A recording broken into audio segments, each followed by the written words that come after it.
Assalamualaikum warahmatullahi wabarakatuh. Hello, my name is Amanda Nurul Hidayah from A2 Class of Speaking Transactional Function English Education Study Program, Tanjungpura University.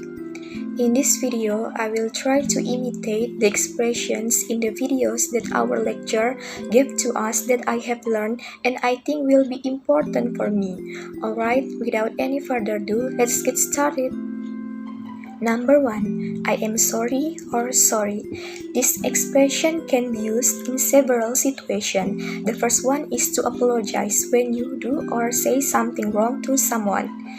For example, when you lie to someone and they find out about it, you can say, "I'm sorry for lying to you. I actually didn't mean to." The second one is when you give unpleasant information. For example, you already made a plan to go out with your friends, but then you can't go out for some reason. So you can say, "I'm sorry for canceling the plans at the last minute." The third one is when you refuse an offer. For example, your friend is offering you to study together, but you already promised your mother to help her cook for a family gathering. So you can say, "I'm sorry, I can't come. I already had another thing to do." Number 2. Excuse me.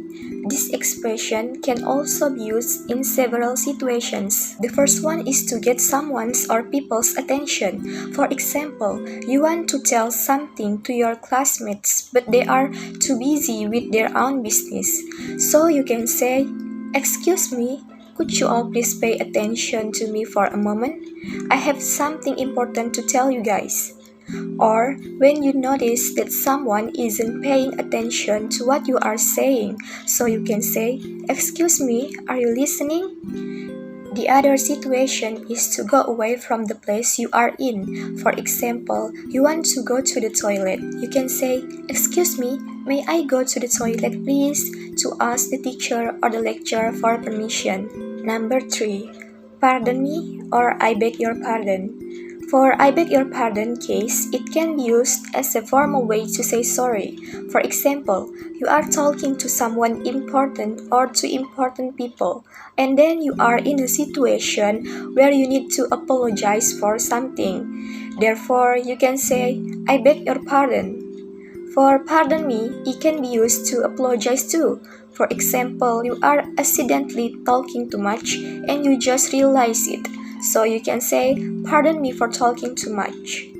Alright, these are my own examples of saying I am sorry, sorry, pardon me, and I beg your pardon.